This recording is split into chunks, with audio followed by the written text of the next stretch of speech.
thank you for having us here. And you recently been to Italy, so we would like to know, how was it, this trip? Well, I should probably say, what do you think? It was fantastic. We had a really wonderful trip to Italy. We spent 2 days in Milan, a day and a half in Genoa, and 2 days in Rome. And then we had some really fantastic meetings with the Italian business community, with the Italian government, and with the Italian regulators. You said you want to position London as a solution center to some of the world's problems. Is this the reason why you started with Italy? Who wouldn't? Yeah. In fact, let me give you an example. We've created a proposal here in the city for space debris retrieval insurance bonds. These would be bonds that you had to put up as a condition of launch that guaranteed that you had the money to get a satellite down if it came into difficulties. This was very enthusiastically received by the Italians that we met, because of course Italy is a home for solutions. And we were thrilled to tour the foiling center in Genoa. It's a new facility that's trying to unite many people who are involved in foiling. I believe you said you have great expectations about the port of Genoa. Oh yes, it's doing a few things I think are amazing. The first is a breakwater, which will hopefully, I think, quadruple is their term, the size of the port. The second thing that they've done is digging these tunnels, which are due to open next year.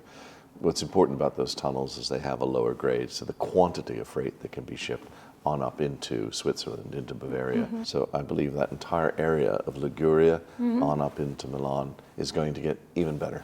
You also said you would like to bring together leaders of business, science, not just finance, academia as well. So connecting is something more than expected, maybe.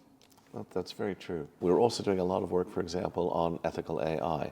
And when I was in Italy, I was sharing the fact that, in fact, the international standards community has long ago brought out standards on AI. And we here in the city have launched a course, which well over 4,000 people around the world have taken, many in Italy, including the Banca d'Italia, who've been part of this project and very, very supportive.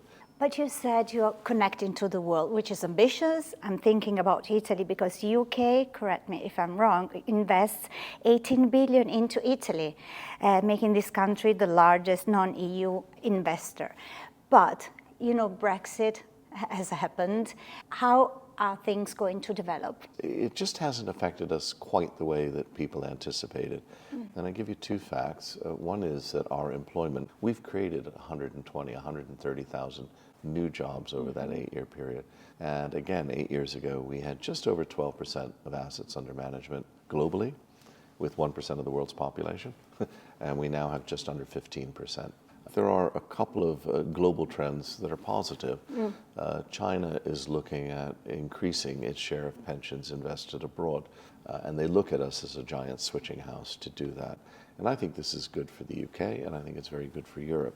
We want a strong and thriving Europe, because that makes it a wonderful place for us to help people invest in. You described London as the world's coffee house. What about Italy? And so how will the connections develop? We are the world's coffee house, I think, because our attitude to coffee is sadly not as refined as Italy.